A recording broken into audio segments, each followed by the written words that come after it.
thought it would be funny to talk about this movie, The Snowman. I think it was from 2017 because it's so like notoriously bad. And I watched it when they added it to Netflix. It was like number one on Netflix, which is also funny. Everybody was watching this terrible Snowman movie, even though it's like March or whenever by then. It's not winter.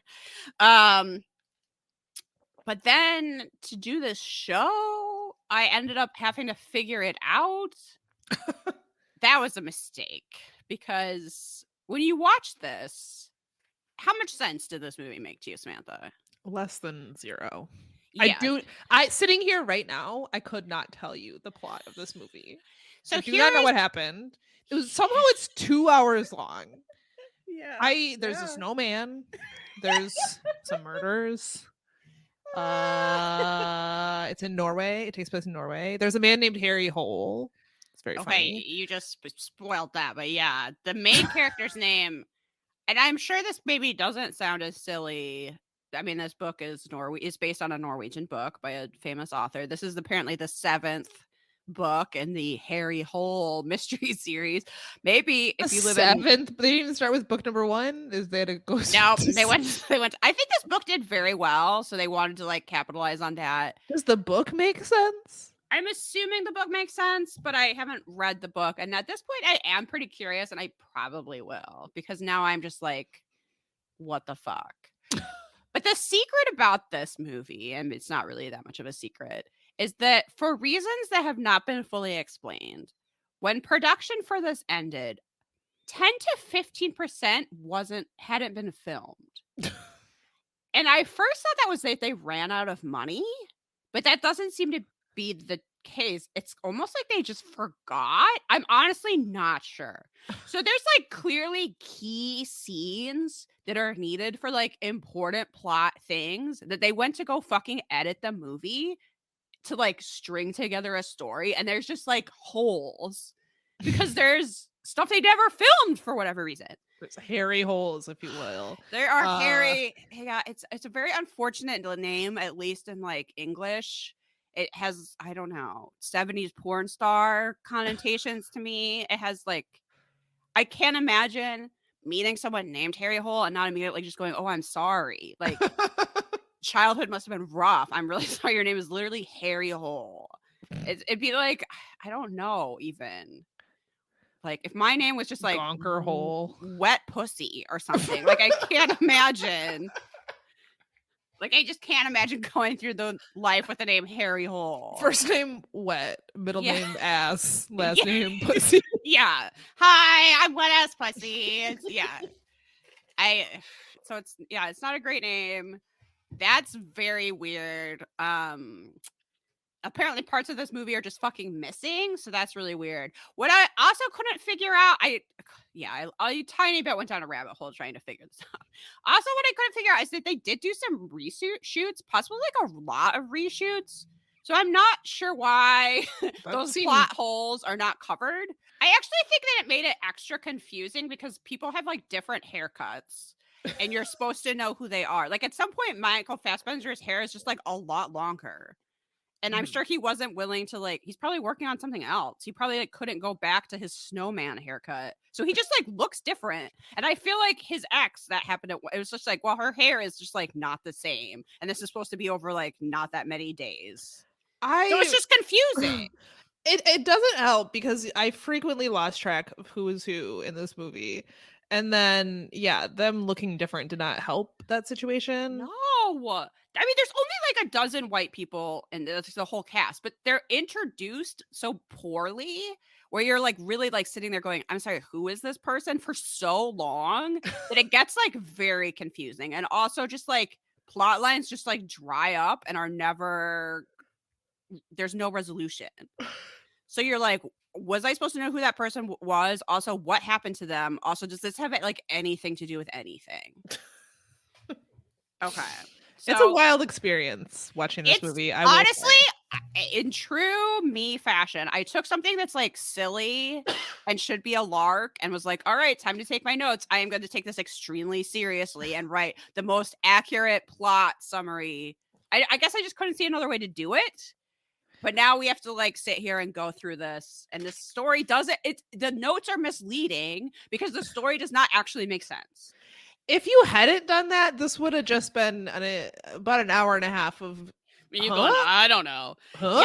Yesterday, I'm in the car driving. Samantha texts me. I'm looking at your notes. Does this movie actually make sense to you? Because I can't make any sense of it. And my phone asks, like, do you want to respond? And I said yes. And it was like, okay, sent yes. And I was like, no! Because it was like, Liz, I feel really stupid. Do you actually understand this movie? And then just like me, one word, yes. I saw that and was like, well, fuck me then. I guess I'm just dumb. And I had to be like, oh my God, no. Respond with what the fuck? I don't know why my phone just sent that. It can't ask me, do you want to send text, and then just assume that text is yes. What? Oh my God. I honestly think my phone is like out to get me or is possessed or something. The same day, a friend of mine had like important news about selling her house, and I typed out amazing exclamation point, and it sent her I see. So it seemed like she was giving me this great news and me just going, I'm a huge ass bitch. I do not care about the things that happen. Like, I see? That's the like worst possible response. Yeah, I think your phone is trying to make you lose all your friends. How is I see autocorrect for amazing? I literally was like, wow, I'm just a cunt. Unbelievable. Okay. So anyway, this movie makes no sense, but we are going to try to make sense of it because it's just sort of a fascinating specimen. Like, why? Why does any of this happen? Okay. Welcome to Liz Explains This Movie to Me. Yeah. Welcome to Liz tried too hard to understand the snowman, and is maybe the closest anyone has ever been. So we open on snowy Norway. A child sees a man come to a house that's in like the fucking middle of nowhere. There's just snow. Who is referred to as Uncle Jonas. Uncle Jonas seems to bang this kid's mom, but like once a week. Anyway, he shows up. He is like, he's quizzing the kid on history for some fucking reason. And if the kid gets an answer wrong, he hits the mom. Okay. I'm already off the rails. I thought this was this kid's dad. Oh, it is, but we don't know that yet. Oh. You're correct. This is the kid's dad, but what we find out essentially is that the kid's mom is his mistress, right? Like he has another family. So he's not very interested in this family, and he stops by like once a week and hits the mom and quizzes the kid on like Norwegian history for some fucking reason. Okay. So whenever he gets an answer wrong, the mom gets hit, and the mom says, you need to help him study more. It's her fault. So the kid's like, I'm going to go outside and make a snowman. That's what I'm going to do to avoid this situation that's getting too tense and weird. And like something funny that happened during the scene for me when I was watching it is that I put the subtitles on because I was having a hard time already, like 3 seconds into this movie following it. So I put the subtitles on, and he hits the mom, and like coffee beans go everywhere. Yes. And the subtitle for the coffee beans was beans scatter. Beans scatter. Which for like a weird, like a very intense scene, it was just beans scatter. Beans scatter. I mean, it is kind of an important part of the plot. So it is. It becomes important. The kid picks up some of those coffee beans and uses them, as no child has ever done, I swear to Christ, uses them to make a snowman mouth. A really pathetic looking snowman. What did you usually use for the snowman's mouth, Samantha, if you made a snowman? Like rocks or a stick, or like just, I don't know. I mean, you use a carrot for the nose. I guess sometimes you might like use, I don't know, not coffee beans. It's very weird.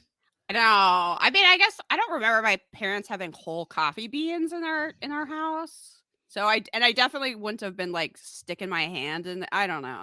No. Okay. Anyway. I feel like we used rocks.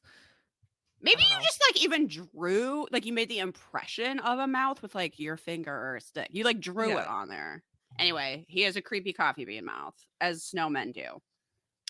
The boy comes back inside. At this point, Uncle Jonas, is this old man who's actually his father is presumably raping the mom or whatever. They're boning. And maybe this is a thing in Norway, but there's like this thin window right into their bedroom. Terrible. Not a fan of this. So the kid is like literally like on his tiptoes, like watching them lay in the bed. Why would you have this window? The I peeping window.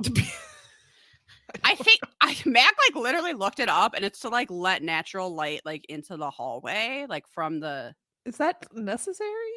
I mean, I don't. I guess if you like get very little light, I don't know. Yeah, fair, but But I don't care if I don't get any natural light. I will live in the darkness. I do not want a peeping window. Okay. So as this is happening, the mom tells him, like, I'm gonna tell your wife that you have a child with me, which she doesn't know. And the guy says, "You will never see me again," and runs out, which honestly, like, blessing. Good. seems Like, yeah. hope hope you Why is die in he the cold. bothering to stop by? He's just coming over, Yes. being a dick, and leaving. He acts like that's like helping them in some way. Maybe he's giving them money, but he seems to come over, demand sex, hit her, like traumatize a child, and leave. It's like, kind of would prefer you just like died in a snowbank, honestly. So he's yelling, "You're never gonna see me again." Of course, the mom like runs after him to try to stop him, and it should be one of those like Charlie and the Chocolate Factory situations where you're like, "No, don't go," but she apparently doesn't want him to leave. So she gets in her car with the son. They're like in a car chase now. But for reason, there's so many times in my notes where I write for some reason because I'm not clear on why this happens. They're following him in the car. Okay. I don't know what happens to his car, but she just like careens off into a frozen lake. Okay. She stares straight ahead. She's like catatonic, and she just She just is like, you know what? I'm not following him anymore. It's frozen lake time. I think she just even lets go of the steering wheel and just lets the car just drive on the the lake. The kid is like, "What the fuck are you doing?" And he pulls the parking brake, and the car like spins around and screeches to a stop. Now the lake is frozen, but it's not frozen solid enough to support the weight of a car, so the ice is starting to crack, and the kid's like, he's not an idiot. He's like, "Mom, we need to get the fuck out of here." But she stays in the car, right? So the kid sees her in the car, like, go into the frozen lake because she doesn't get out. That is how we open the movie.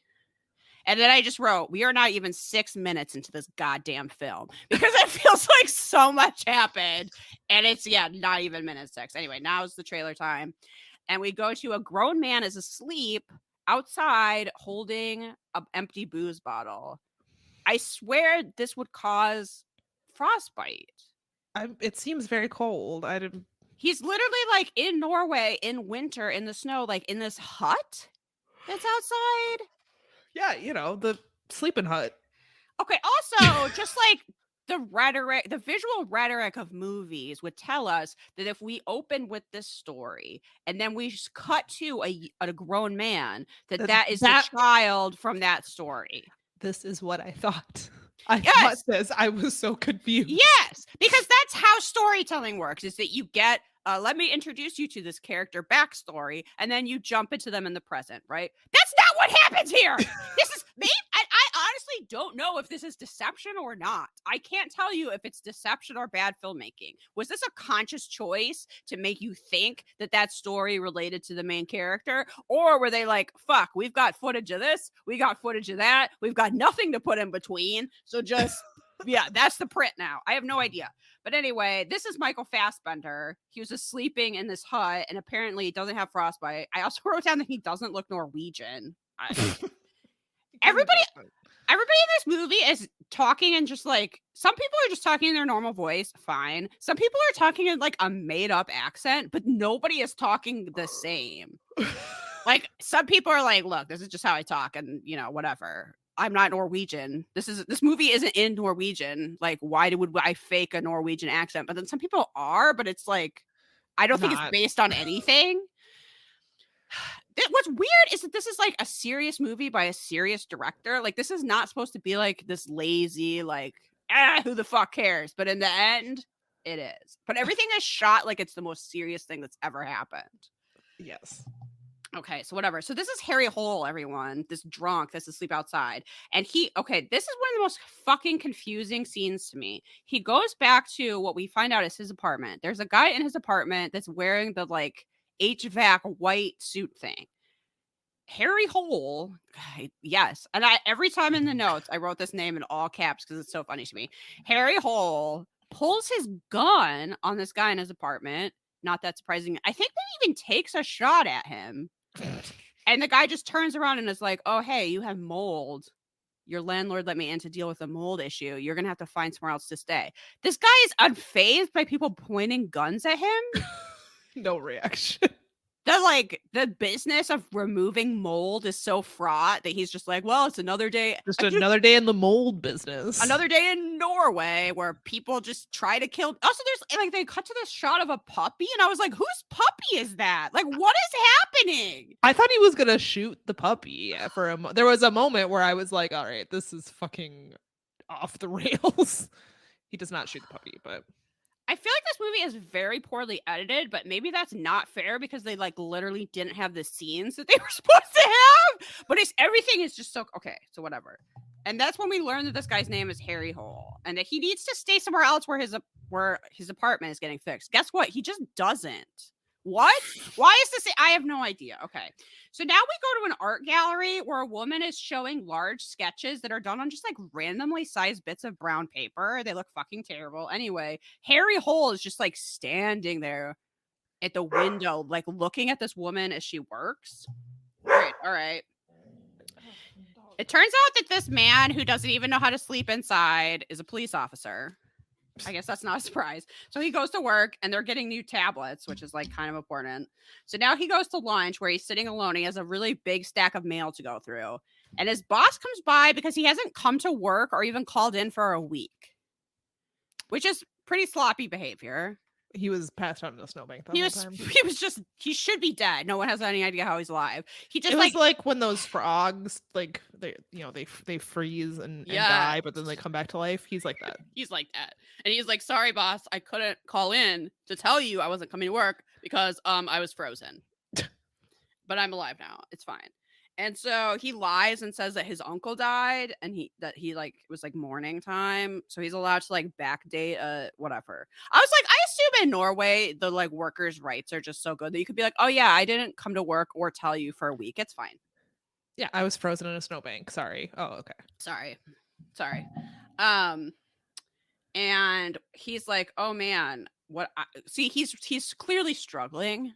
We this is established immediately, but what he really needs, Samantha, which you think is because he watched his mom die going into at this point I'm still thinking, oh well, of course he's an alcoholic. He watched his mom slowly sink into a frozen lake. Not the same Norwegian, different Norwegian guy. So, but it's a good case that's really going to turn his life around, Samantha. That's what he needs to see other people suffer. Obviously, he's a grizzled old detective. Well, he's not. Yeah, old, he's a grizzled detective. He's still grizzled. Well, the great news for him, this guy that's going, oh man, I need a case, is that the very first piece of mail he opens from this giant stack of mail is a case for him. Wow, that really worked out. Oh. And it says, hilariously, Mr. Police, because apparently a child wrote this. You really could freeze to death that way. While you were laying there, I was watching Mummy. By the time you read this, I will have built her and then there's a drawing of a snowman. And it's just seriously like a circle with another circle for the head and like 2 lines for arms. You probably have seen this as a meme. Where 100% have seen this as a meme. And what I didn't realize is that meme is like not in the movie anywhere. But the like promotional poster for this movie was a note and it said, Mr. Policeman, you could have saved her. I gave you all the clues. And then it had a drawing of a snowman. And everybody was like, this seems like the worst thing I've ever seen in my life. That's not in the movie. It's like narrated in the trailer. I don't understand if it was supposed to be in the movie. I think maybe it was, and they had to cut it out because it was like, what clues? Like, what the fuck are you talking about? He doesn't give him it. This note is not helpful. There's no clue here. It's not like you look back on it and you're like, oh, it meant this. No. Liz, there was a very realistic drawing of the snowman. It is interesting to me that Americans draw a snowman with 3 circles, but everybody else draws it with 2. So think about how you draw a snowman. Does it have an abdomen and then legs, or is it just a big ball with a head? Wow. You've given us a lot to ponder. That's why the emoji is just a ball with a head. Huh. It doesn't have the middle part where you put the buttons. You know, Okay, the someone, the are you snowman thorax. It doesn't have that. listeners? Are you looking for a PhD thesis? Why? Why is this a thing? The the different cultural depictions of snowmen. Honestly, I would love to read that. Okay, so now he's outside waiting for the art gallery manager who is his ex-girlfriend Raquel, and he says like you know who any of these people are. Like this needed some narration or fucking something, or You're just just expected to just know, or just like don't care who. yeah, or like maybe if he ever spoke, he's a very quiet character. Maybe if he ever like said to a coworker like, "Oh, that's my ex-girlfriend," like that would be helpful because we have no idea who anyone is. But he is telling her, "Oh, I didn't forget your kid's birthday." Like he got drunk and missed the birthday, but he's saying, "Oh, I didn't forget. I have a thing for your kid." So this kid is Oleg, and he is not Harry Hole's son, but Harry Hole still feels like a fatherly attachment to him, which is, you know, respectable. He's going with that clueless philosophy of you divorce wives, not children. So he wants Again. to still be in Oleg's life. Again, the reason the viewer thinks that he's like this is from trauma of his father leaving him. Right. No, I see. Maybe friends, no. It's maybe you're supposed to think that, and then it's a reveal that it's not him. But I'm not. it's I honestly, confusing. I honestly don't know. So anyway, we also learned that Oleg doesn't get along well with Raquel's new boyfriend, Mathis, who's a doctor. Anyway, now Harry Hole gets drunk again and passes out in the street in the snow. What does that have Why to do is with he anything? always doing this? Is it because he can't go into his apartment because it's full of mold and he made no other plans? Maybe he doesn't have a girlfriend to go crash at her place anymore. Apparently Norway doesn't have hotels. He's just gonna sleep on the literal frozen ground. And then at the same time, a woman who we have not been introduced to before is walking to her car at night and she gets hit by a random snowball. She looks around.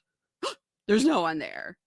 She gets in her car and she drives away, not realizing that she's being followed by this like tiny shitty box of a European car that looks like very silly. It's just very hard for me to take it as this like menacing presence. This like very small red hunk of junk is like slowly following her. Anyway, so she drives. As she's driving, her daughter text messages her, "Oh, mommy, I miss you." And instead of just driving home, she decides to pull over and respond to her daughter that she's gonna be home soon. And then the car, which I guess is like new to following people, doesn't know what to do. And it's just like, it's just like waiting in the middle of the road. And she's like waving for it to go. This is actually something that would definitely happen in Minneapolis. Everybody's like too nice to drive properly. So it's just like, yeah, go ahead. Actually, you don't need to just wait for me. That's super weird. So the car like reluctantly goes ahead of her. Okay. So now she gets home. She sees her daughter through their like front facing window and she motions to her daughter like, "Oh, you made a snowman." And the daughter's like, "What?" Because she didn't make that snowman, everyone. Is this Oh the my snowman God. with the weird stick mouth that just looks sad? I should have done a little drawing of each snowman, but I didn't. They could have at least made these snowmen kind of menacing. They just look pathetic. They also were like not similar enough. Like there's this coffee bean mouth thing, but they don't always have that. There's the coffee bean mouth, and then there's the sad stick mouth. And sometimes it literally just has a frowny face, which is the funniest one, which looks like something from Calvin and Hobbes. Like, am I actually supposed to be scared that there's a frowny snowman with stick arms looking on? Like, I was like, this reminds me of something. And I did find that there was an R.L. Stine book literally called The Snowman that was about like a creepy, I don't know, remember if the snowman killed people or a killer like put people in snowmen, but there was a book that was essentially like this that I read in like 92. Yeah, and you sent me the cover, and the cover art for that. It's scarier. It's really actually quite scary. It has a long, like a weirdly like too long and very pointy carrot nose. The head is off to one side. There's dramatic shadows. It's just like, it is creepier than anything in this film. It's very creepy. And it made me immediately go, oh, it's actually not hard to make a snowman scary. Like, it doesn't have to be a sad, pathetic stick snowman. Yeah. And now I want to find that book and read it again and see how similar it is to this this movie. But so the mom at this house gets home. The dad is mad that she wasn't home sooner. So clearly marriage is on the fritz. He storms off. Now it's time to go to bed, and we can see both the mother and the daughter get into their separate rooms at the same time. They also have that like peeping window. Again, really not in favor of that household edition. But a snowball, I almost said snowman. That would be really funny. A snowball is thrown against the mom's window. So she gets up to see who's there, and who's looking into her window? A snowman. You're probably really, really scared right now. I'm I sorry. mean, I would if it was a scary snowman and not It's just a like funny. It was like it's funny. It's like a doodle snowman. Yeah. Okay, so now it's daytime. Harry Hole is passed out on the couch in this police station. By the way, I Does he think just go through life like sleeping. from one pass out to another? This man is a koala. He is sleeping 20 hours a day. Like, when is this man awake? But also, I think I put this somewhere else in the notes, but it's confusing that this place is a police station because it does not look like a police station. It looks like a bus stop. It looks like a bus stop mixed with like a dorm room. It's like all glass windows. The rooms are super small. It seems to be full of couches, and people in the background are playing ping pong half the time, which I assume there's just like no crime in Norway. There's like nothing for them to do. But also they're all using like brightly colored like IKEA-ish furniture.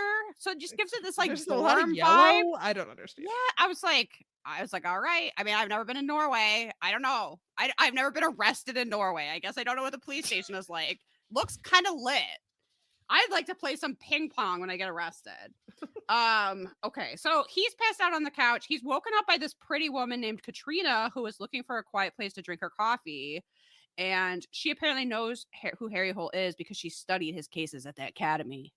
Because he's a big shot, despite every literal detail we've learned about him. Despite the fact that he's sleeping outside and just breathing in mold willy-nilly. He's yet to do shooting at the guy that's coming to take care of his mold problem. Can't even show up to work or call his boss to like lie that he's sick. But whatever. Apparently he's like a master detective. And you're like, I guess I'll take your word for it, Katrina. So now we're back with that young daughter. She wakes up in her room. She calls for her mom, but her mom doesn't respond. So she looks through the little peeping window and she's like, oh, that's weird. Mom's not there. But she looks out the like main window and the snowman is now wearing her mother's scarf. Oh my God. That's so scary. Okay. So now we're back at the police station. Yeah. IKEA, blah, blah, blah. Harry Hole is so desperate for a case, or that's what I thought was happening. So he follows Katrina outside to like do whatever she's doing. And I guess it's to get a ride because he doesn't have a license. And I was like, oh, he's just like so desperate for a case. He's throwing himself in there. Except when they get to the house, he just sits in the car. So I was like, so did he really just want to ride? He's just a mooch. I guess. Anyway, Katrina is going to this missing mom snowman case that we've been seeing. So the neighbor called it in. She saw the daughter wandering around outside in her pajamas and went over to see where the problem was. I wrote, obviously, she got snowmaned, which is what happens to you in this movie. She got snowmaned. The dad is away on business. They don't know what happened to the mom. Harry Hole is not helping it in any way. He's just like sitting around in his car looking at stuff that happens to be in the car, which includes a newspaper article about Norway trying to host the World Cup. And that's the first time that we see a photo of J.K. Simmons of insurance commercial fame, who is in this movie. And I feel like this wouldn't even work if he wasn't famous because I wouldn't retain that face at all. But, you know, he wants pictures of Spider-Man and he used to be Skoda on Law & Order. And I literally didn't write down his character's name ever. I just referred to him as J.K. Simmons so I would not get confused. That's fine. Okay, this is how I think is the most confusing part of this fucking movie, is that we get flashback scenes, and I don't think they are well established that they are in the past. They are not. So Val Kilmer is in this movie, and the scenes with him, maybe it's supposed to be a twist. I honestly, again, I am not sure. But those scenes take place in 2006, and everything else happens like 10 years later. That you have to like see the date on a on a folder. I'm not kidding. This Val Kilmer might explain why I was so confused. Val I'm not Kilmer sure I is realized holding those. a folder and it says 2006 on it, and you're supposed to know that it's in the past, except that it could be an old folder that doesn't actually establish like the present day. Also, I don't think I register information like that, like really at all. I don't really care. We might be discovering why I fucking did not understand the plot of this film. Because I didn't realize those were flashbacks. I was like, who are these characters? What is happening? I don't understand. We don't know the why we're getting this information is kind of a twist, but it's also not established that this is in the past and has already happened. It seems like it's a simultaneous timeline, which it is not. Okay, well, maybe that explains why I fucking was so confused. Also, I can't remember exactly. Val Kilmer had a stroke, maybe? He's had a medical problem and he cannot really speak anymore. And I don't want to be mean, but it's kind of weird that they put him in this movie. Like, he's clearly having a lot of difficulty talking, and they clearly dubbed in his voice, and they didn't do that good of a job. So, I get maybe you wanted to work with Val Kilmer, but it's the effect of it is weird. Yeah. Because he's clearly not talking. It just doesn't line up. I don't know. But anyway, a guy is there to talk to him about his missing wife. And then Val Kilmer is like, why are you coming to me? I'm suspended from the police department. And the guy's like, no, you're my friend. And I have faith in you to use your sleuthing skills. And I need this hush hush. Because his wife is missing. He went and looked at her credit card statements to see if she was like having an affair or whatever. And she saw on the credit card statement that she saw a, quote, pregnancy doctor, despite the fact that they haven't boned in 3 years. Now, look, I am American. Maybe somewhere else they use the phrase pregnancy doctor, but we call that an OBGYN. So I was like, is this like teacher school in Canada? Is it just like not a phrase that we use? Does someone else say pregnancy doctor and not, I don't know, fertility specialist or gynecologist? Like, I was like, pregnancy doctor. Every episode of Degrassi where they talk about teacher school just makes me like fall down laughing. I don't know why. But anyway, he's looking for this missing woman, his wife, who in the photo is standing next to J.K. Simmons because she needs insurance probably. But again, would I remember that that's the same bald guy as in this other photo if he wasn't like a famous person? No. So that's bad storytelling. Okay. Harry Hole now sees the snowman, everyone. And it's not wearing the scarf anymore. And he looks at the note to make sure that did have a snowman on it, and it did. So he sees a snowman, and he has a note with a snowman. How could you forget? Also, he hasn't told anyone about that note, and I'm not sure he ever does. So, great detective work. So then he goes inside to talk to the daughter. This part is probably your favorite. She was wearing a donkey mask. Okay, you would think that, except that it's fucking creepy. And so he talks to her in like donkey noises. I swear to Christ, this is in the movie just so they could put it making the donkey noises. No, he like just starts making them to her and calling her Mr. Donkey. Wait, I thought the noises were coming from her. I'm so confused. Regardless, I was creeped out. It's supposed to be creepy. I think they just wanted a totally random thing to put in the trailer so you could go, oh my God, what the fuck is that? And then when you see it, you're like, oh. I mean, I don't know how to explain why, but like it's creepy, like not in a good way. No, like it's actually unsettling in a way that is like not. I don't know. It's not like horror movie unsettling like it's supposed to be. I don't know. I can't explain it, but I didn't like it. It's off-putting. It's probably the most off-putting thing in this whole movie, which includes like literal dead body well, not real dead body parts, but you see like severed limbs and shit. This is more upsetting than any of that. Okay. The daughter is now wearing the scarf, which I'm not sure that ever gets realized, but that's like kind of, they should know the snowman was wearing her scarf. The daughter's ruined the chain of evidence. So he's like asking about their parents and their marriage isn't good. And she saw the dad crying last week. And he asks her why she built a snowman facing the house. And the daughter, once again, is like, oh my God, I did not build that snowman. Why do adults keep asking me about this fucking snowman? I did not. It must be extremely irritating. Okay. So now Katrina drives Harry Hole, all caps, home. He says that the mom is going to come back, that she was clearly having an affair. And Katrina's like, you're a fucking idiot. She left her handbag. She left the door of the house open with a child sleeping inside. Isn't Harry Hole supposed to be this like Yeah. famous detective? And she's I like, couldn't no, put that together. I think she ran out to get some D. And the woman's like, and left her child in danger. She was that horny. Okay, Harry. Like, that's what you would do, not the rest of us. So Katrina, it turns out, is working on a theory about a pattern of missing women. And that includes the case that Val Kilmer is working on and also this other case. And all of the other case, by the way, we like never learn anything about. So hope you weren't waiting for that.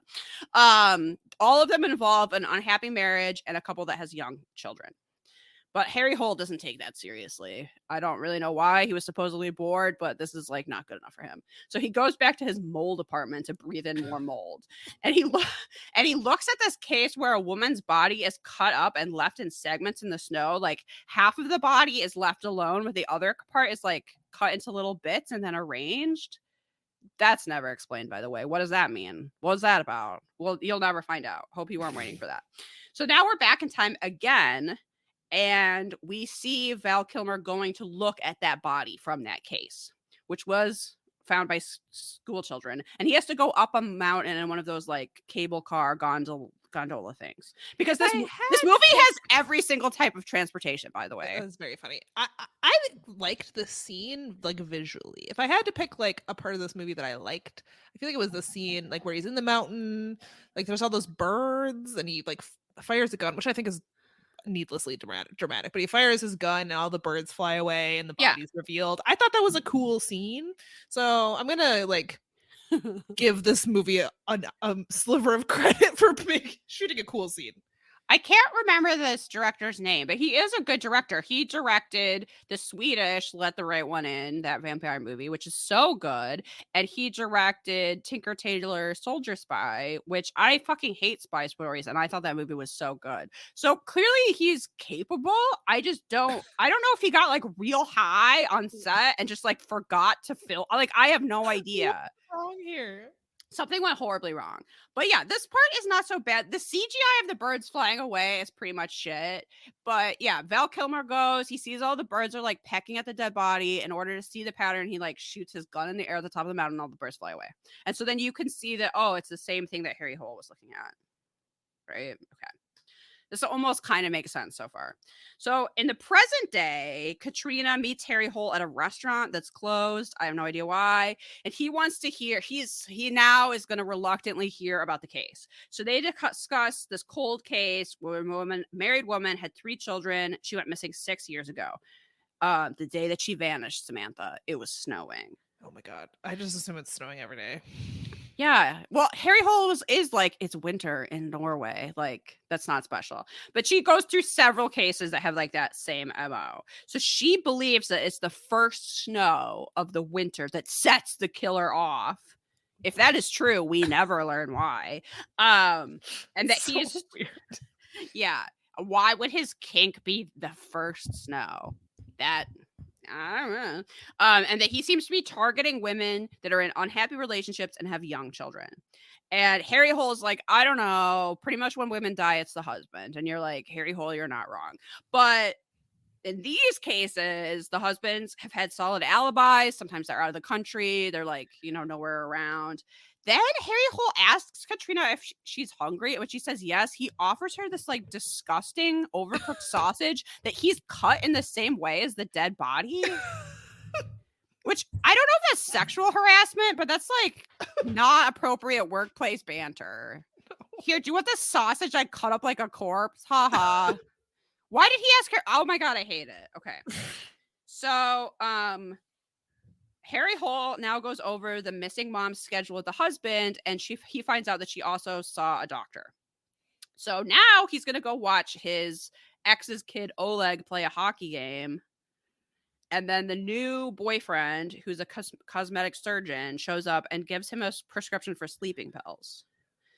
And then, like, these scenes are so short. Why does he need sleeping pills? He seems like he's sleeping all the time. Yeah, that's a great point. I just said that he's a koala, and he's like sleeping. Maybe it's not established that he has trouble sleeping. In fact, we see him passed out at least 3 times up until this point. Maybe he's been self-medicating insomnia with booze, and that's why he's been drinking so much. He says he has trouble sleeping. We haven't seen any evidence of that. And the doctor really asks no questions. He's like, I can give you a prescription for that right now, even though I'm not your doctor and we're sitting at a kid's hockey game. So that happens. Then Harry Hole and this kid Oleg are on the bus so seriously eating ice creams. Like, I've never seen anyone look so serious while eating an ice cream. Also, do not eat an ice cream on a cone on a moving bus. That's not gonna work. But okay, now we've had cable cars, buses. We're gonna get through all the modes of transportation. So they're like so serious about these ice creams, and Oleg is talking about how he would like to meet his biological father, but his mom is against it. And Harry Hole's sort of like, well, you're a kid. Like, for now, you kind of have to do what your mom says. And I'm sitting here like, didn't your mom sink into a frozen lake? Like, yeah. Literally, I'm like, I don't understand. I don't understand. And he offers to take Oleg on like this school camping trip that's supposed to be like this father-son bonding thing. And Oleg like pretends that he doesn't care, but obviously he's like really excited. So they go to a concert together, but it's really bad. Even though the venue looks great, I would love to see a show there, but it's just like a dude screaming. It looks terrible. So they leave quickly, and at this point, another woman is missing. So Harry Hole has to go. But he like gets picked up, and he's like, "We'll deal with that in the morning." Like, Katrina comes to pick him up to go investigate this, and he's like, that's tomorrow Harry's problem. So then we just see Michael. I sort of can relate. Yeah, I mean, this is why we shouldn't be involved in investigating missing people, though. I would be like, I don't know, it's after 9:30. Like, I'm pretty tired. Are you sure this has to be dealt with now? Because my brain fog is going to set it. Like, I'm ready for my several hours of decompression time. No, but so he has to like rush home just so Michael Fassbender can hang out shirtless by a window. The booze has done his body well. Being an alcoholic has given him carefully sculpted abs. Pretty sure that's not how that works. Also has nothing to do with anything except they were like, well, we paid for Michael Fassbender. We are getting a scene where he's not wearing a shirt. Okay, so now the next day, because I guess he needed to drink more, they go to the home of the missing woman, who is Chloe Sevigny. Except they get there, and she's there, and she's like, well, I'm not missing. Obviously, I'm right here. Also, it's super distracting that I'm in this movie just doing a random accent that I made up. And she's chopping the heads off of chickens. I mean, Chloe Sevigny is in this movie for 5 minutes. I have no idea why they bothered to pay her. They could have gotten, like, you know, someone not famous, because she's seriously barely in here, but she spends most of the time like chopping heads off chickens and screaming at a made-up accent. So really, she makes the best of it. Yeah. So she's reported missing, and she's like, well, I'm here. That's totally random and weird. And Katrina's like, so do you have any children? Which is like so random. And she's like, yeah, no. So anyway, they leave. And then Chloe Sevigny calls some guy and is like, why are you telling people I'm missing? It's over, blah, blah, blah. And it becomes clear from the conversation that she had an abortion and this dude was pissed about it. So she like turns around back to her chicken beheading station, the like stump she's killing chickens on. And there's this naked baby doll. And honestly, there is a second where I was like, is this movie so bad that is supposed to be a real baby? Like, there was a second where I was like, is that a CGI baby? A baby doll? Like, am I supposed to think someone put a real baby there? But no, it's a baby doll. So she walks over and she's like, what the fuck? Why is this baby doll here? When a mysterious man wearing all black injects something into her neck and she collapses. Okay, this is another thing that I find very confusing about this movie and I do not appreciate, is that now the killer, who is the man attacking her, obviously, opens up this briefcase and takes out this, like, special device. This is not a real thing. I looked this up. This is not a thing. Okay. You can't just make up equipment and pretend like I'll know what it is. It's like this garroting of device. It's like a wire connected to a pizza cutter that you can like make the wire get tight enough to like cut body parts off. Except that doesn't exist in real. I thought this was some tool that I didn't know about, right? And I was like, oh, they came up with like a new tool to use to kill people in a creative way. No, they just fucking made something up. It's so confusing. It's like, you should know what this is. No, I shouldn't. You created it out of your own deranged mind. Like, okay, Anyway. I feel like could be our summary of the whole movie is I should know what this is. I don't. You created it out of your own deranged mind. Like that's just the tagline. Like I thought I was, I feel like there's something about this movie that like makes you you're like, oh my god, it's me. What did I do? That is why that's how I felt. And then you What were did I like, do? no, yeah, it is you. You're stupid. Yes, Samantha, and you should feel and you should feel bad about it. Don't know why my phone ended that. Yeah, no, there's this movie that gaslights you into thinking that it's your fault. It doesn't make sense. But you're like, but I wasn't involved in the production in any way. And it's like, weren't you? By watching the movie? Don't you think you're just as guilty as the writers, directors, and producers? It's like somehow it's on you, where you're like, is that a garroting device? Or is that just a pizza cutter and like like a piece of wire, like the thing you use in ceramics class to like cut clay. Like what? I don't. It's not real. Mac looked it up for me. He was like reading all these like Reddit things about people trying to figure out what they used in the movie to like make it, because it's not a thing. Anyway, Very funny. the cops are driving away, but then another call comes in. It's like Chloe 70 is missing.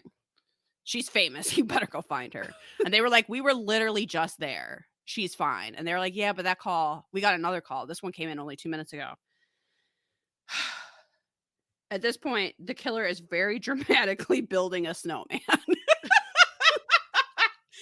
forgot that. I looked down at my notes and I was like, oh yeah, now it's snowman building. Snowman building. Snowman building. Okay, this is another thing that makes no sense to me. I think something got cut out.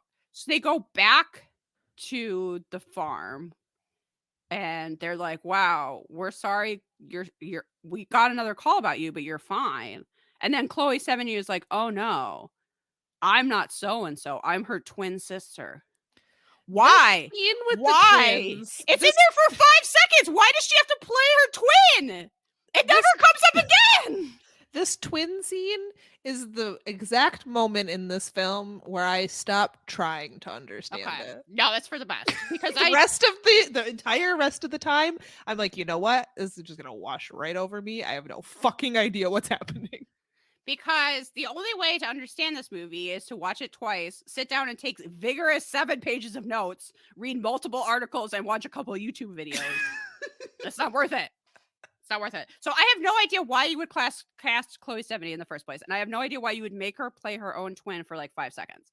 But because I read their stuff in the trailer that's not in the movie, I went back and watched the trailer again. And it clearly shows Chloe 70 getting her leg caught in a bear trap. That's not in the movie. That seems boss. Where's that? Why would you film that and not give that to me? There's also a part where Michael Fassbender is just like yelling at a fire. That's not in the movie. Okay. I think we're missing some crucial stuff. There's probably was something more with the twin. It's probably in the book, but it's not in the movie. I don't think we ever see this one again, because they find the chickens eating a body, but it has no head. So now it's suddenly nighttime. I don't know where the whole day went. Michael Fassbender has to get one of those mega X-Files flashlights and like look for the head, I guess. I'm just assuming, everyone. So he goes to, I don't know what this place is. A missile silo? A frozen day. It's an indoor circular building. Your guess is as good as mine. It has frozen ice. It's really deep. Why is this on a farm? I don't know. Is it an indoor dam? I don't even understand the structures that are in this movie. Okay, but he goes to this frozen missile silo place, and way at the bottom, which is very like below where he is a snowman in this little space. But guess what, everyone? It's got Chloe 70's head on it. Does it look good, you wonder? No, it looks real stupid. It looks impressively. I'm so sorry. I don't know at this point that anyone listening to this was expecting it to be a cinematic masterpiece. This scene with the snowman and human head. I'm sorry. I read an article a little while ago, maybe like a year or so ago, by, I think it was Drew McGarry, wrote this article about why CGI sucks now, which was super interesting. And it was, I mean, I guess once you think about it, it's kind of obvious, but it's just like it used to be CGI was used sparingly and thoughtfully. And at this point, they're just like, I don't know, CGI it in later. And so it's like all rushed. Like it's expected to do like way more than it can realistically do. Like people just assume it can do everything, and that's kind of why it looks like shit. But I also maybe this movie ran out of money. I'm not really sure what happened. But Isn't God, CGI expensive though? Like, or maybe they yeah. just paid for shitty CGI. I don't know. Well, the thing is, everything gets rushed. It gets sent to like the studios that do the CGI, but they're not given enough time, right? Like, Right. so because they want it to come out this whatever date. So I don't. So like everything is like happening like too scrambly and fast, and people. And if they just like cut back on the amount that they were using, it would look better. But instead, it's like, oh no, you have to like CGI all of Venice in the background there or whatever. And people are like, oh man, we only have like a month to do that. Guess what? It's gonna look like shit. Now for a scene that's connected to nothing. Okay. So it's a gala for rich people about whether or not Norway's going to host the World Cup. Is that established well? No. Okay. And J.K. Simmons is there, and he comes out and he does this bizarre accent that's totally different than the one Chloe Sevigny was doing. And I guess that's what he thinks people in Norway sound like, but I've never heard anyone talk like that ever. And Harry Hole happens to be there because he wants to talk to his boss about putting together a team to investigate these disappearances. And I guess it like couldn't wait till Monday or whatever. So anyway, everyone's there. And what happens is J.K. Simmons like goes into, I don't know, like the theater of wherever they are, and this man just brings a young woman and forces the woman to show her boobs to J.K. Simmons, and he takes a picture and then just like storms off and calls that guy an idiot, like he's really mad. What does this mean? Okay. I'm pretty sure this is when I texted you and asked you if you understood. I think this is where I was at, where I was like, what the fuck is this? I am positive that in the book or some version of the script in this film, this was connected to something else. But in the movie, as it stands today, it is never explained. And you get the impression that J.K. Simmons is sleazy, but what is he up to? Is he running some sort of sex trafficking ring? Is he interested in international sports for nefarious reasons? We never find out. We never find out what he is doing. Is he just a sleazy dude who has sex with a lot of women and some of them, I don't know, get forced to be topless? Is his girls gone wild? Like, I don't understand. I don't understand what's happening. And I get that you can have things in the story that don't end up connecting to the end. But usually with a red herring, you find out what that thing is. And that thing doesn't remain a mystery. And in this case, we have this red herring that literally you go, what the fuck? And you never find out. What is it? What is it? Truly bizarre. Is he going to have sex with that woman? Is he selling her? Why does he need the photo? That woman? None of those questions I mean, are ever answered. Where are they? Why? No one knows. No one knows. But Katrina saw it all. Okay? Okay. So there you go.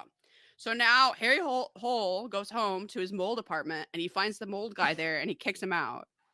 But guess what? Why are you kicking out the mold guy? First of all, he told you to stay in another place until he was done. There was lots of mold in your apartment. You should not be breathing it in. You should not be sleeping there. Oh my God. Mold guy. But he's like, get out. So he kicks the mold guy out. Well, guess what?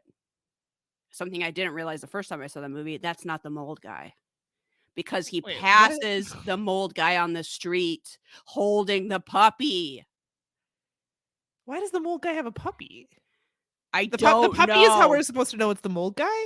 Well, I guess you recognize him, maybe. But also he has the puppy. Is it Harry Hole's puppy? No. Did he steal his puppy?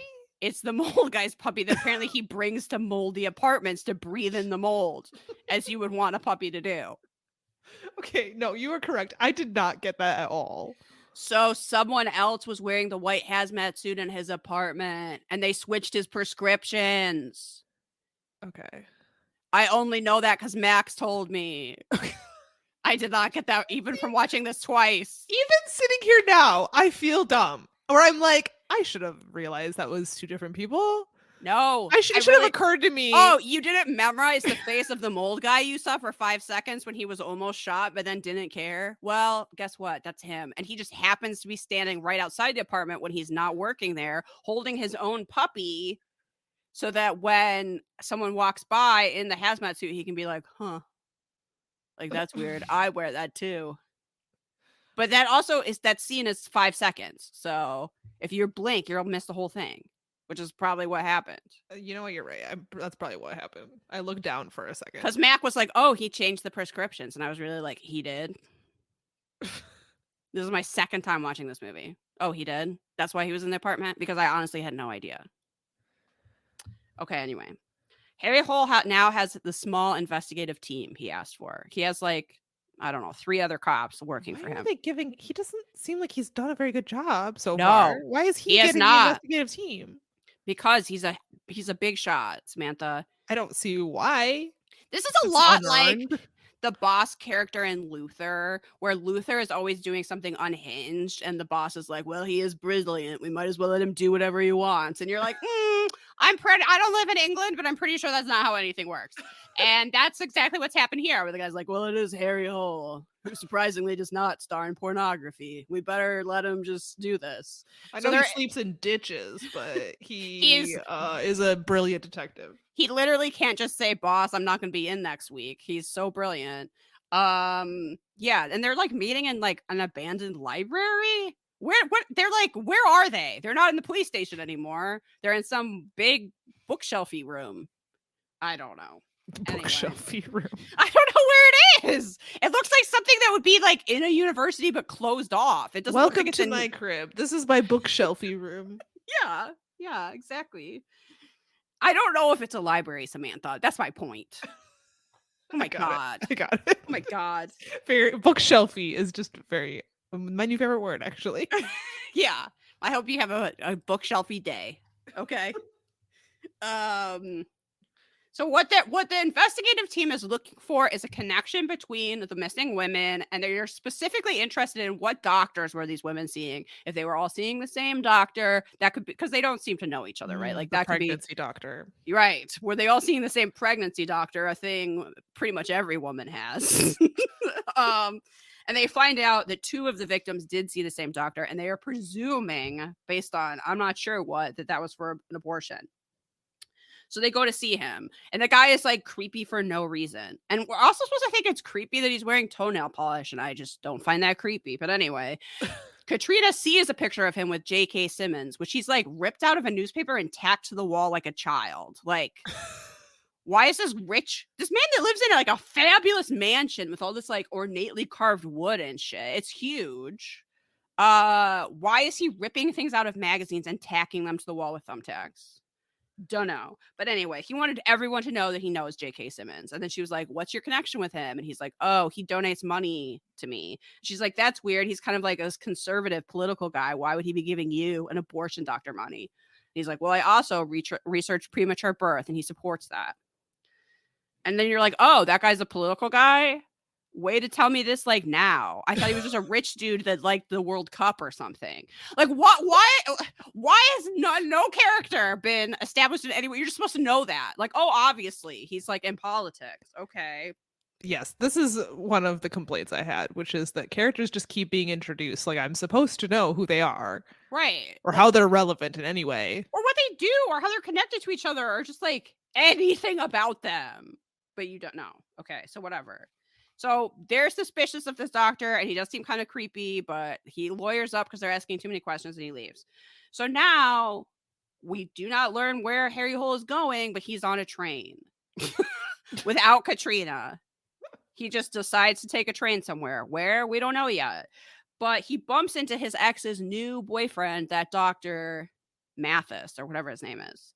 And while they're talking, he realizes, oh, I'm supposed to be on that camping trip with that kid right now, but I'm such a brilliant detective. I can't hang on to basic information. I'm so brilliant. I don't know what day it is or where I'm supposed to be. Okay, you really get the sense that Harry Hole is like, he's messed up. He can't keep anything straight. He's an alcoholic. And here, I'm sorry to keep repeating this, but I'm still thinking it's because he suffered trauma as a child. I'm sure. Okay. I'm guessing because this is like the 7th book of the series, there's a reason, I don't know, book 6, that he's fucked up now, right? Like something fucking horrible happened at the end of book 6 or the end of book 5. and he's struggling. We don't know. But we don't know. We're just told that he's Maybe brilliant. it's all the mold. Maybe it's the Stachybotrys. Honestly, he just keeps going back there and breathing in more. How brilliant can the man be? He's been told there's dangerous mold in the apartment, and he's like, great, I'll continue sleeping there. And they're like, I don't think that's a good idea. And he's like literally already asleep. Like, yeah, his insomnia is probably the Stachybotrys. His short-term memory loss, probably the Stachybotrys. That's a very interesting interpretation of this movie, and I like it. I don't think it's intentional, but it actually works better than what they've like meant to do.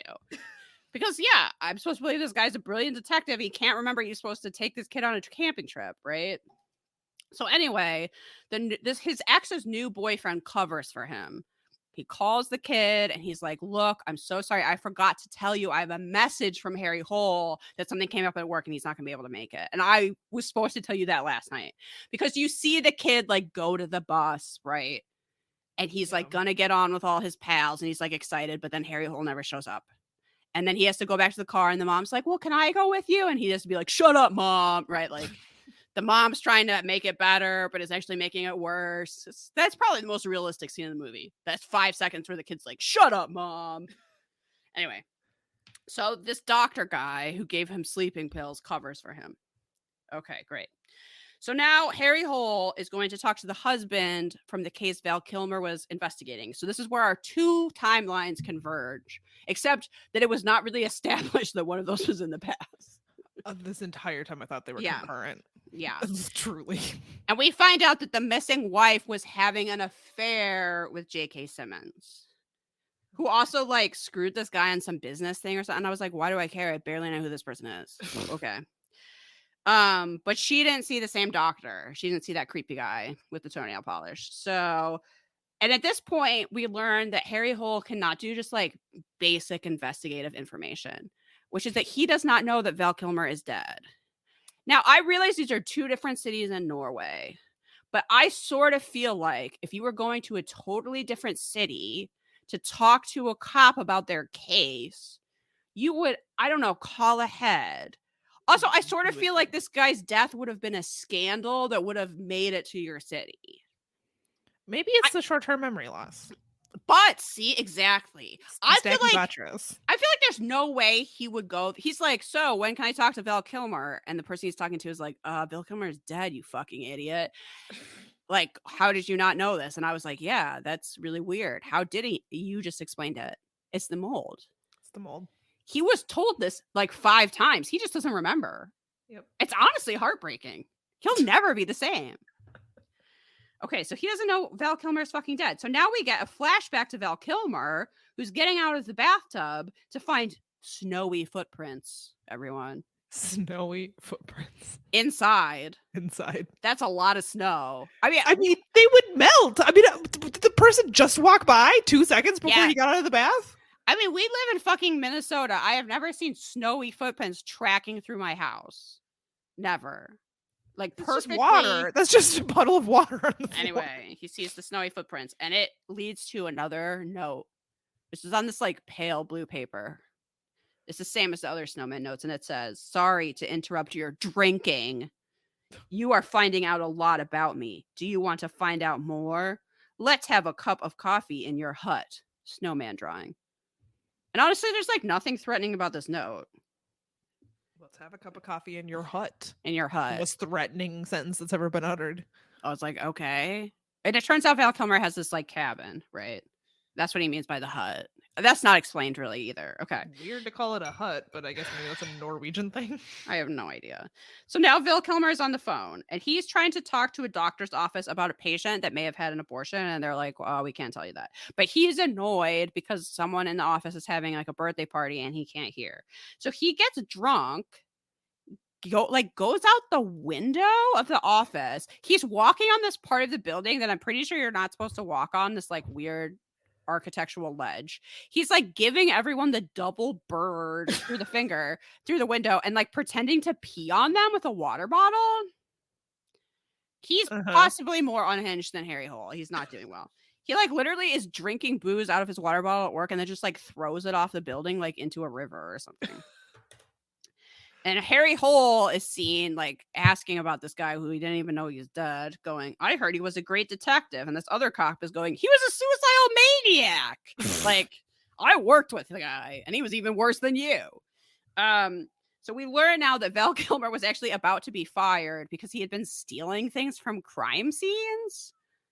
That's never followed up. And the way that he died is that he went to his hut, which some might call a cabin, and he blew his head off. But Samantha, did he? Did he? Did he though? Because guess what, everyone? There was coffee beans on the floor of that crime scene, which Harry Hole immediately notices and is like, why is there coffee beans on the floor? And the other cop's like, I don't know.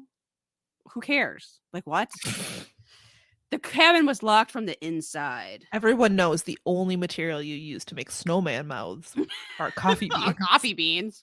You didn't find that suspicious that this guy's floor wasn't perfectly clean and he was like that huge drunk? No, I did not find that suspicious. Yeah. So this guy also worked with him and wasn't even sure if he had a daughter, which I thought was funny. Like this guy like so did not give a shit about Val Kilmer. He was like, I don't know, his wife left him. I think he had a kid. Who cares? It was basically like, he sucks. I never asked. So now we get, this is actually probably my favorite part. We get terrible CGI of Val Kilmer's head getting blown off. But that's not it, y'all. Because what is placed where his head was mere seconds ago is a snowman head. And the idea that this is in this movie that is taking itself, I have to stress, very seriously. Extremely seriously. It's so silly. And it's so R.L. Stein. This is the most Fear Streety shit. I kept waiting for someone to be like, would you like a glass of red wine? Oh, this is the most delicious wine I ever had. Oh, where did you get it? Oh, that's not wine. That's blood. Yes. That's the level you're at when you blow a guy's head off and then replace it with a snowman head. Oh my God. And then we see coffee beans from the snowman mouth fall on the floor because Harry Hole was right. Beans scatter. I'm just going to get you a t-shirt that just says beans scatter on it. Okay.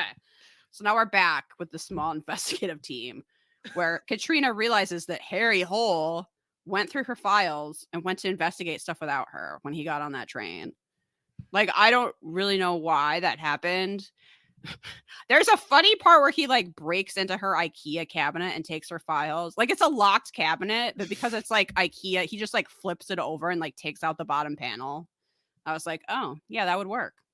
Okay, anyway.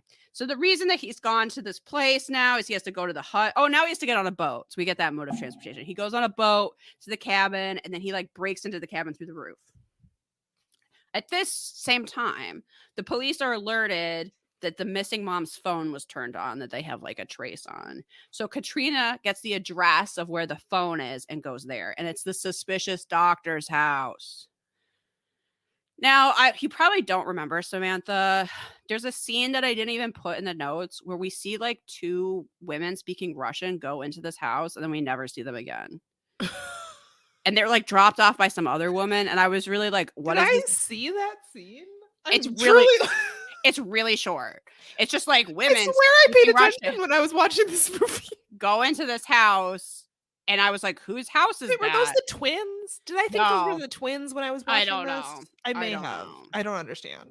It definitely seems like something you're going to come back to, and then we just like don't. You know what? It seems like an establishing shot for something that's going to be important. And then it's just like, again, you never see them or understand like why were they at the doctor's house. And actually, I'm not sure we've seen an outside of the doctor's house yet. So you don't even know where they're going. You're just like... Russian will. They could have just left that out. Yes, I don't understand. I don't understand. Okay, so anyway, let's see if Liz is crying by the end of this. Yeah, so that's where Katrina goes, and she doesn't really follow correct procedure. She just climbs over the fence and breaks into the house, and then we see that the phone has been duct taped to this large freezer. It's not like the mom has it and is alive or whatever. So then Harry Hole is at the hut. And he's going through Val Kilmer's stuff. And that's when we learn that Val Kilmer is Katrina's dad. Ooh. And that's why she's so invested in this case. And it's because the name on this children's raincoat is Cloudberry, and that's also her password at work. Okay, I missed the fucking Cloudberry thing. Because it's not established very well. I have no memory of this. You have to like pay attention to what like characters are looking at. You know, like there isn't a part where he goes, "Oh." I mean, I guess it's nicer isn't hand holding where he like literally is holding the coat and he goes, "This was Katrina's when she was a child. That means like," but there's also like not enough. Like that's not really established well. Oh my god. Okay, anyway, that's what we found out. Oh, and also I was like, surely someone at your work would have mentioned that. But again, the mold, he forgot. Someone was like, "Oh, that woman you're working with, yeah, wasn't it so terrible a few years ago when her dad blew his head off?" He was also a cop, so we probably like would have met him at some conference or something since we all work for like Norway police departments. But no, that gossip never made it to him. Or it did, but then the mold erased it. Which is what mold does. So now out the window at the doctor's house, Katrina sees snow footprints, which can only be clues. There's never just people walking outside. Yeah, no. There's no one in Norway. There's no people in Norway, Liz.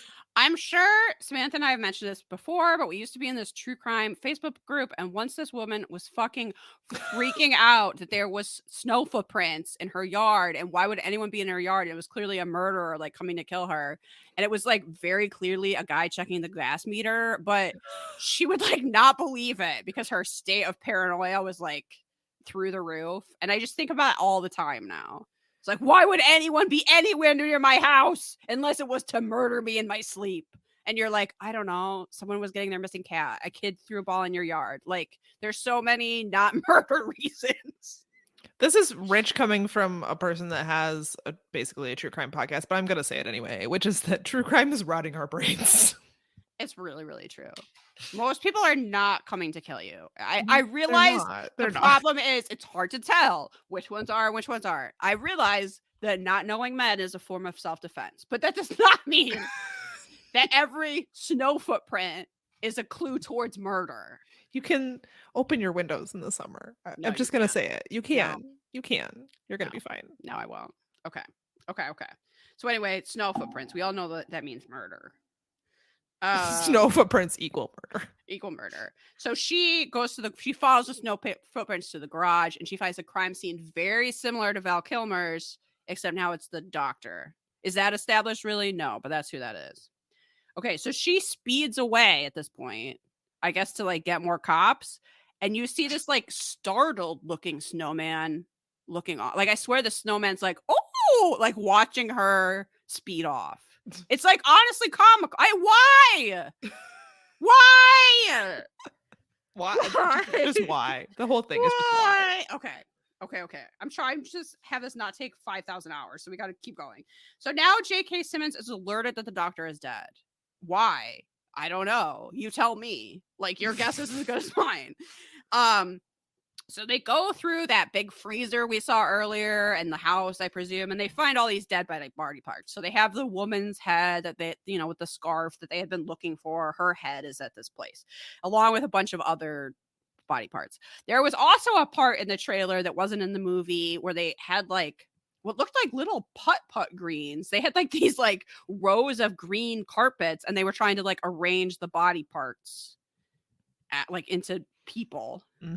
That's not in the movie. That is not in the movie. We never get an explanation about these cut up body parts. Anyway, none of that matters. Nothing matters. So basically the missing women they were looking for are all dead, and they're all at this house. And Katrina has been put on suspension because she did not follow protocol. She should have gone to the house by herself. You're not supposed to just hop people's fences and start like going through their stuff. So you're not? I mean, I don't know how they do things in Norway, but according to this movie, no. All right. And then Harry Hole can immediately tell from the crime scene that the doctor did not shoot himself with a shotgun because the angle is wrong. And also it's too long, right? It doesn't make sense. That's true. But the boss is like, case closed. I don't care about that. I don't care that we're clearly wrong. Case closed. So Katrina is not answering her phone. So Harry Hole does what any normal person would do and just breaks into her apartment at night, which women love, by the way. They love with their coworkers that they've known for maybe a week decide that they get some like say over their safety and how they're doing, and they can just break in. So he just bursts into her. He like kicks in the door, but this woman is a cop. She's trained in self-defense, I guess. She attacks him, so now they're just fighting. Okay. I think this is supposed to be sexy. She's like half his age. I have no idea. They never decide who the love interest in this movie is, and then it just ends. So they're fighting. He like gets her pinned on the floor, and then they just keep having a conversation like that. Unhinged. Normal. Unhinged behavior. Normal. They fight. She's saying she doesn't believe the doctor committed suicide. He's saying, I don't believe that either. For some reason, he's still Get up off the. Yes. I think it's supposed to be sexy. It's so weird. Because when they finally do get up, he's smoking a cigarette. Like they just banged, except that they had a fight and then we're talking while he was like holding her to the ground and she's screaming, let me up. But then he's smoking a cigarette, but his hair is way longer because they shot at a different time. Like the lighting is totally different. It's such fucking bullshit. Okay, so she tells him that one of the victims was having an affair with J.K. Simmons, which we already knew. And she says, oh, that was the last thing Val Kilmer, my dad, was investigating before he died. So the reason she's been suspicious of J.K. Simmons and ended up seeing his like boob photographing moment is because she thinks J.K. Simmons had her father killed because he like was getting too close to the truth. And that he is, you know, like has political power. She is of the opinion that the doctor is acting as sort of like a pimp for J.K. Simmons and like getting him babes, and that maybe they needed to like shut people up. If that's true, it is never established. And then I just wrote in all caps, dramatic shot of gloved hands making snowball. Okay, this is another one of my favorite moments. Okay, first of all, it's very funny to show like black leather gloves making a snowball and this not being like a slasher movie that takes place in winter. Like, I'm supposed to think that's scary. This should have been a slasher movie. I'm just gonna say that. Like, I feel it's like the plot of a slasher movie, but it's like acting like it's making fine art. Yes, it's acting like an art piece. But yeah, this should have been called like Snowball Fright and.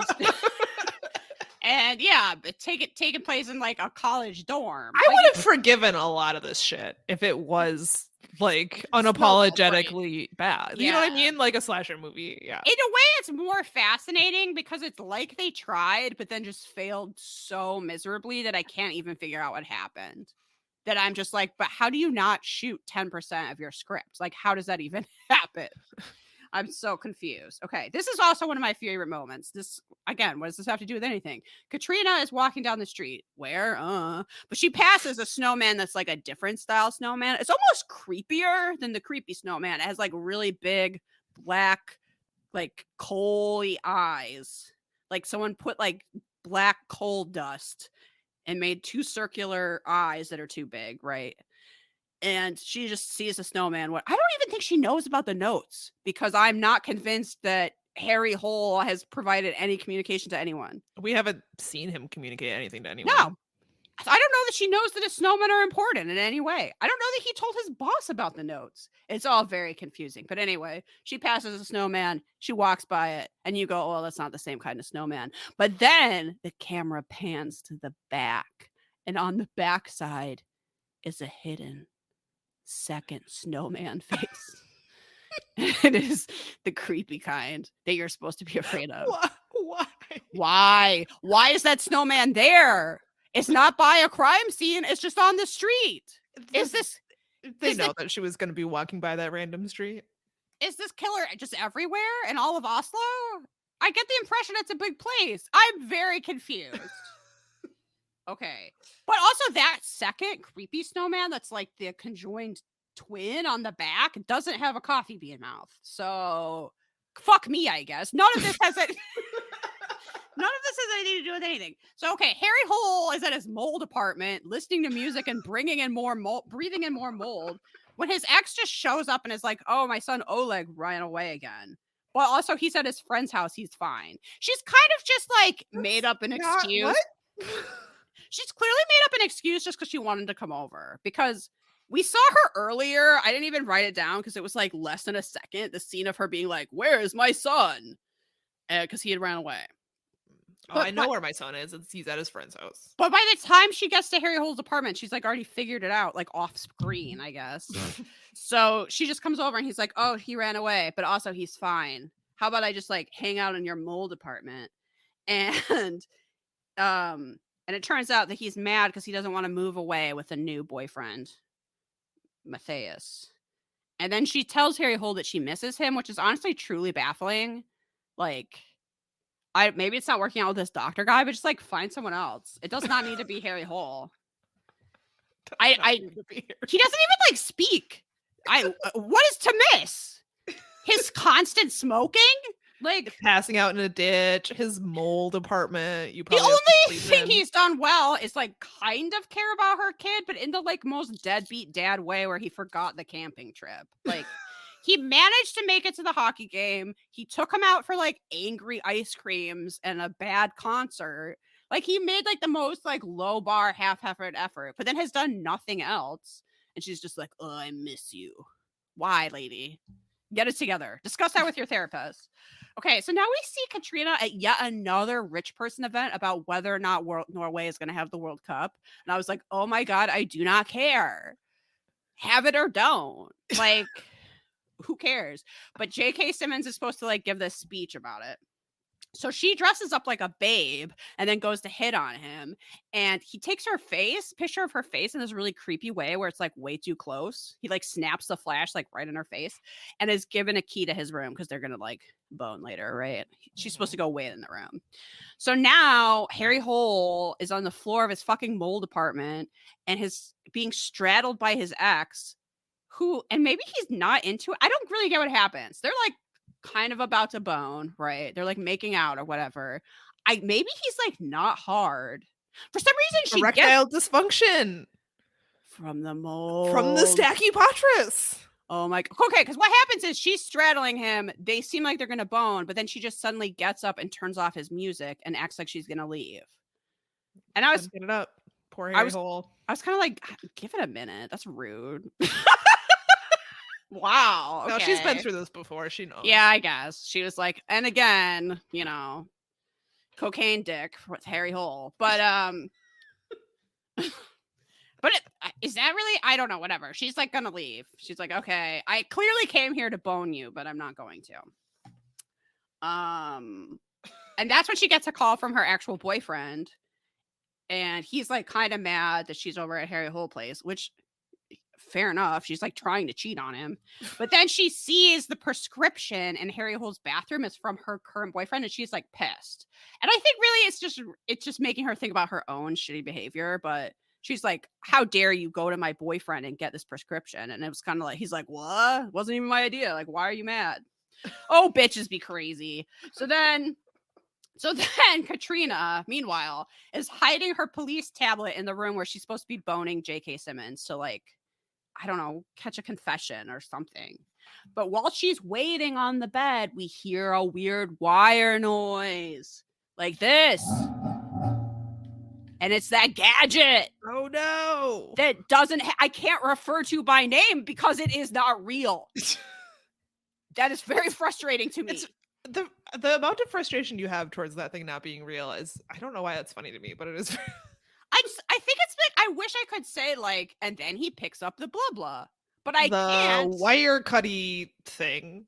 But I can't. Yeah, I have to say like bookshelfy room because I don't know what it is. Go gadget murder wire. Yeah. Yes, you're right. He picks up the go gadget murder wire because he's ready to snowman someone again. So then she can't find the gun she hid under the pillow because obviously the killer already got it somehow with his like magic killer powers. And she's attacked on the bed and he ejects something behind her ear and then he chokes her with the go wire murder device. And then we see him use it to cut off one of her fingers, which he then uses to access her tablet with the fingerprint thing. Because of course. And then deletes stuff. Oh my god. Does he cut off any other parts of her like all the other women? No. Just the fingy. She just needed that fingerprint tool. Okay, so now it's the next morning. Maybe I don't think Harry Hole and Katrina boned. I think not Katrina. Other K name. Oh my god. His ex, I don't think they boned, right? He had a sexually frustrating night of drinking in his mold apartment. He wakes up groggy the next day. He looks out the window. He goes, man, my cognitive functioning is really being impaired by this mold. And he looks down. This is, again, so funny to me. This dramatic shot. He's at the window. He looks down. He sees the top of a car. Obviously, everything is covered in snow because it is Norway. But what is on top of the car is the impression of a snowman.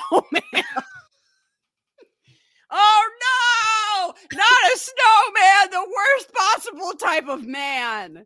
So he runs. Actually, he doesn't really run. He kind of slowly, ominously walks to the car to open the door and find dead Katrina inside, missing a finger. Oh no. Was he in love with her? Is he very sad about this? I honestly have no idea. It's hard to tell. Harry Hole does not express emotions. His facial expressions don't really change. He has no emotions or thoughts. They are not conveyed to us. He's the worst. It's the Stachybotrys, though, Liz. I mean, that explanation I like more than anything. Your explanation is my favorite part of this movie because otherwise I'm like, why would you give me a lead character that is not charming, has no opinions, no thoughts? Like, why am I rooting for him? I don't know anything about him. I don't even know if he's happy or sad. But anyway, well, I know he hates snowmen. I know that much. So we know that much. Okay, so anyway, he finds her dead body. And then he goes to play this video on her tablet that was not part of the deleted stuff. That is her talking to the husband of the missing mom. And he plays this one part over and over that's about going to see the doctor. So now, despite the fact that he does not have a driver's license, he like takes his coworker's Jeep and just starts driving around Oslo. And he goes to see this guy, the husband, and the guy's like, oh my God, leave us alone. And he's like, no, you told us that was your wife's doctor and you didn't know him. But when you talked to my coworker later, you said, how am I supposed to remember what day we saw him? The pregnancy doctor, everyone. He lied about it. And the reason that he lied is it turns out that the kid that they have, the sweet young daughter that was wearing a donkey mask, is not really his kid. Because when they went to go see the pregnancy doctor, he found out that he's shooting blanks and he can't have children. And that's what was causing their marriage to fall apart. Oh, no. Oh, my God. If only they hadn't gone to the pregnancy doctor, everything would be okay. But this wasn't the creepy doctor who's dead who told him that. It was a visiting hormone specialist.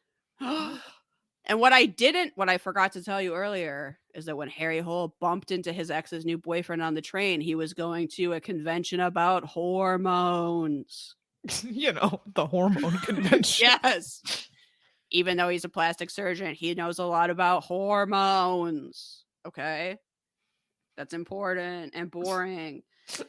So now Harry Hole realizes, oh my God, of course, it's my ex's new boyfriend. And that's why he sent me the creepy note that I never told anyone about to pull me into this case. Except that's not why he started investigating it. But okay. So he tries to call his ex at the same time the boyfriend comes home from the hormone conference. And he is acting very fucking strange and talking to her while taking fucking zip ties out of his bag. And she is just standing there. Now I needed those for the hormone conference. I realize that, it's not just fight or flight. It's much more common to freeze in a weird situation. But I want you to take a moment. And if you are having an eerie conversation, even with your significant other, and he starts to remove fucking zip ties from his bag, you need to move towards the exit. Just head that way. He can explain to you the perfectly good reason why they're there when you are outside or far away. He can call you and tell you the perfectly reasonable explanation why he needed to dramatically remove zip ties from his overnight bag. All right. Because now Harry Hole is breaking into the boyfriend's house. He doesn't care about police protocol either. And of course, the killer, the boyfriend, now we know they're one and the same, has printed out like bio data on each of the female victims and just lined them up on like a buffet or a table, which is, wow, so convenient for people investigating this. I don't know that anyone would do that, but it's like, I'm going to kill this woman. And this woman, and then this woman. He has it like all lined out for you. But the last woman is the ex. Oh my God, of course it is. We have really met no one else. Okay. So now he has to go save his ex before the boyfriend kills her. It's time for the final showdown. Also, they bother to show you that he has the same paper the Snowman notes are on, and you're like, yeah, but I don't need more evidence at this point. He literally has printed out data on each woman that has been killed. But he also writes creepy notes and is bad at drawing snowmen. Well, case closed. Yeah, exactly. I was on the fence before. You're like, well, maybe let's hear him out. Maybe he's not guilty. So now the killer / boyfriend, I don't even remember his name. What a great character.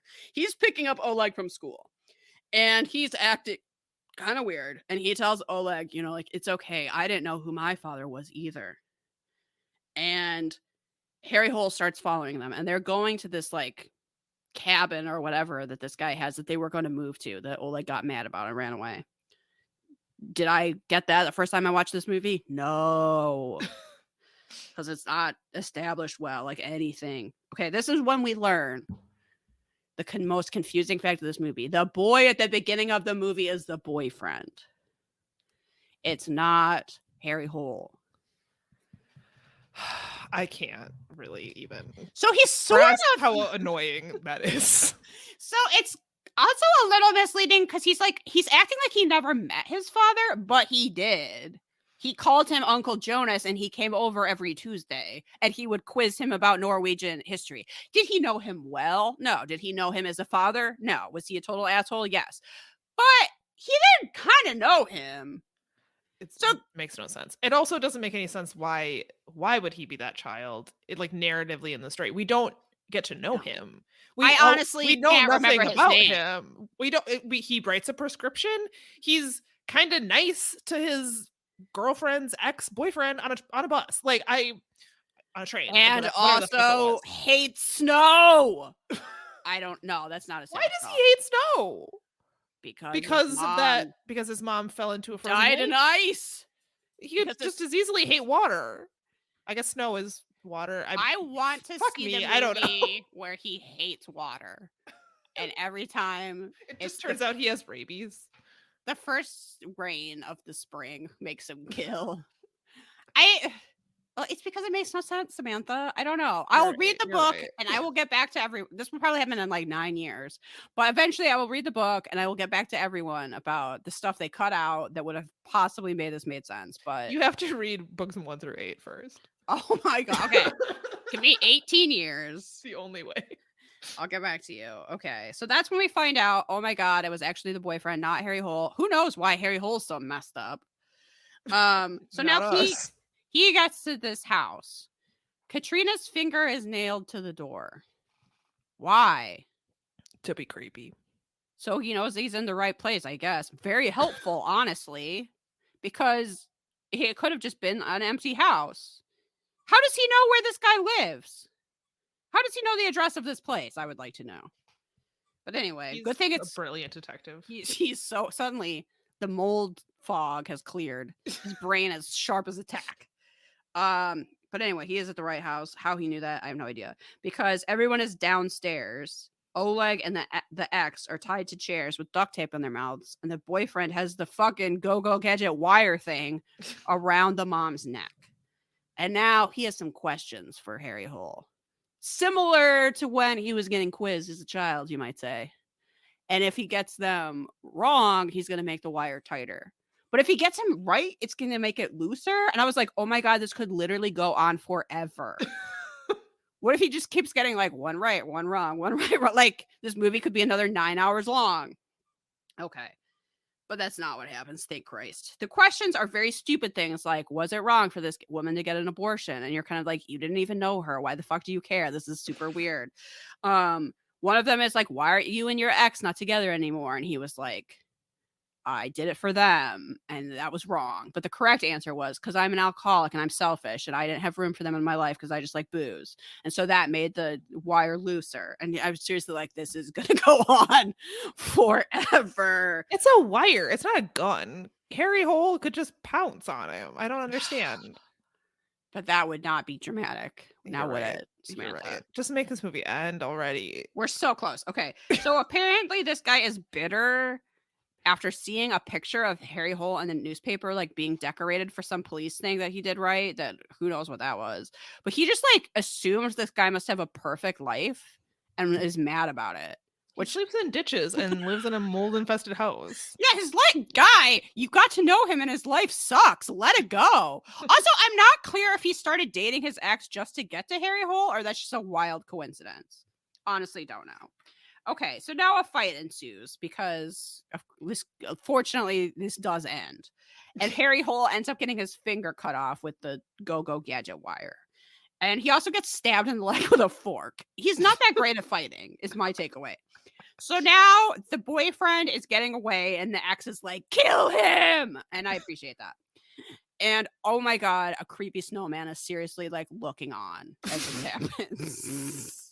So now Harry Hole goes out to the frozen lake. This is so funny. Honestly, this is so unintentionally funny. He goes out to the frozen lake. He doesn't see the boyfriend around. I don't know how, because it's literally a frozen flat ass lake. But he's literally standing there and he's like, gladiator style, like, all right, come on, I'm ready. Come and get me. And he just gets shot. And if that had been the end of the movie, this might be my favorite movie of all time. If the hero cop, who everyone tells us is great, but is clearly not good at his job or anything, had just fucking died. He just fucking died after being like, what are you going to do? Shoot me? And then getting shot? Just pops. Yeah. But no, the boyfriend must also have mold in his apartment because he makes the foolish decision to like come out from where? From where, bitch? It's a flat frozen lake. He comes out from hiding to I don't know what. And he doesn't just shoot him again and kill him and win. He listens to Harry Hole tell him like, "Oh, I sympathize. I understand why you are mad at your mother, but your mother is not the one to blame. It's your father who would have been. It would have been a scandal for him to admit he had this son out of wedlock. Like you're taking this, you're hurting all these women because of your mom, but really it's your dad who's the villain." And then, in the most luck anyone has ever had in a movie, the killer just literally walks into a hole. And I guess maybe the name Harry Hole was foreshadowing. Because this you know what? I take everything back. This movie's brilliant. It's brilliant. It's brilliant. This is like the French New Wave movie of our time, right? Like this is going to be studied in film schools and people will be like, oh my God, I just don't know how they came up with it. Because the killer is walking toward Terry. Could he just shoot him again? Yes, but he doesn't. He decides to walk forward on this seemingly very frozen lake, possibly the same lake that his mom died in. I'm assuming. That's just an assumption on my part. And then he just like walks into the only hole. This one perfect circle in the lake. He just walks right into it, falls into it. And then this lake has the current of the ocean. Swept away.